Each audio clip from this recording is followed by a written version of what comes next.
Today I will show you 5 tips you don't want to miss out on how you can significantly improve your railway layout in City Skylines 2 or city building games in general. So let's start with tip number 1. Build your railways first. That's a really simple but also really important tip for the start. Build your railways before you build your city and city road network. It's much easier to lay down rail tracks first than to squeeze them in afterward. It's also extremely realistic because many cities only experienced insane growth with the construction of railway or metro lines into the suburbs. Famous examples are London or New York. The construction of railways was crucial to city growth as it revolutionized transportation, enabling the efficient movement of goods, people and resources. Also, time and distance weren't a so limiting factor anymore while living further away from the urban core. That's why you should build railways first and roads after.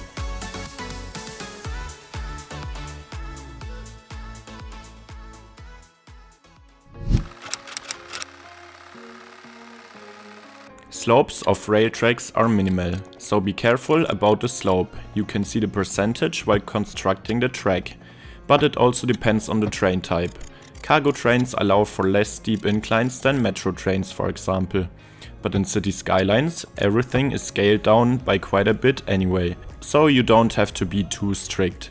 In general, I think a 1–3% incline is perfect.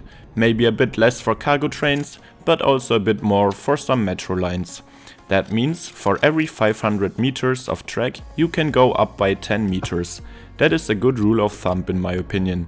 8 meters 75, so 7 of the smallest elevation steps, is the minimal vanilla clearance for rail tracks. And when you're on flat ground, you should always use that height to cross other train tracks and not more. For roads, it's 7.5 meters. That's also the height where you'll get the concrete basement under the tracks, but it oftentimes looks much better when you terraform the land beforehand with the sloping tool than using the vanilla track and road building mechanic.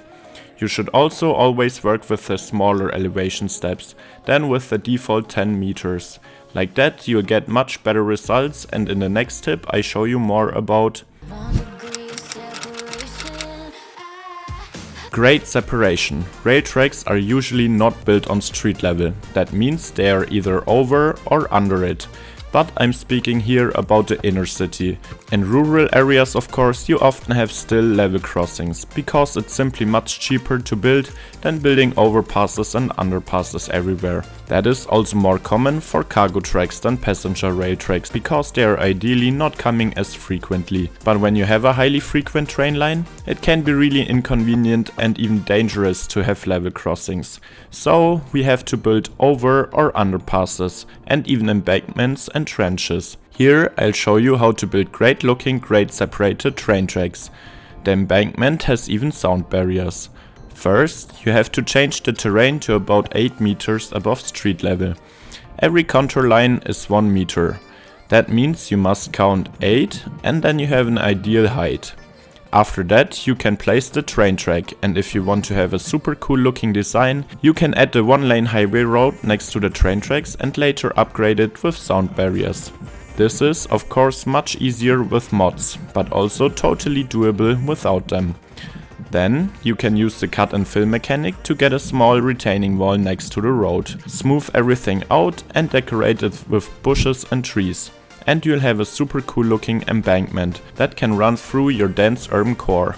It looks much better and more realistic than to have that ugly concrete bridge type everywhere. For the trench you have to go 8 meters down, because we are going below street level this time.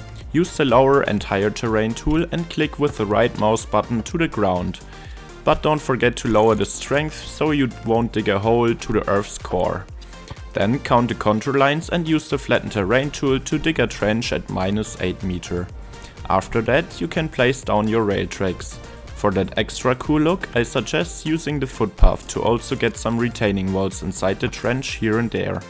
Smooth the terrain so you have a nice gentle trench and place a lot of bushes and trees along the slope. And now you have 2 designs for your rail tracks next to roads, buildings and more.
When you want to bring your railway to another level, you should build really nice looking flyover junctions instead of normal ones.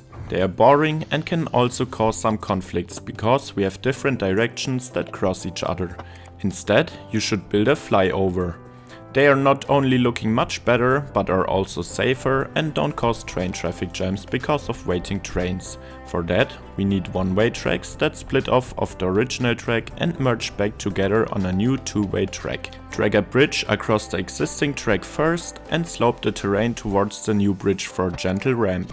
With the CS2 game mechanics, it's also pretty easy to get a smooth merge from and to the main line, so we take advantage of that. But remember to take care of the slopes and curves. They shouldn't be too steep or too sharp respectively.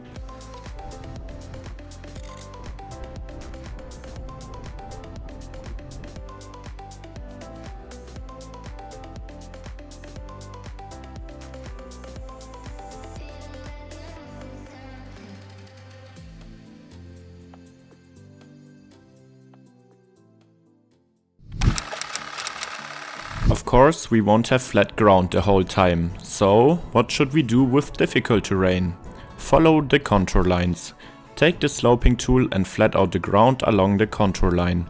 For small slopes, you can set the endpoint a bit higher or lower than the starting point, but in general, the flatter, the better. Not everywhere, of course. When you have a huge mountain or valley to traverse, it totally makes sense to build huge bridges or tunnels. But also here, the two starting points of the bridge should be roughly on the same height. Otherwise, it looks not only ugly, but also not realistic. Unfortunately, we only have one bridge type to this day, and that's a real bummer. Please Paradox, give us more bridges. I know there will be a DLC for them, but you shouldn't hide stuff like that behind a paywall, in my opinion. A variety of bridges is crucial for good looking cities. Tunnels are also an extremely disappointing feature that has to be fixed. But I don't want to complain too much, but rather give you one more tip. You can have steeper slopes than usual in tunnels, because you can hide them inside the mountain. So try to hide it with tunnels when you have a much lower or higher starting point somewhere on one side or the other. The only downside is you'll still notice it in first person rides.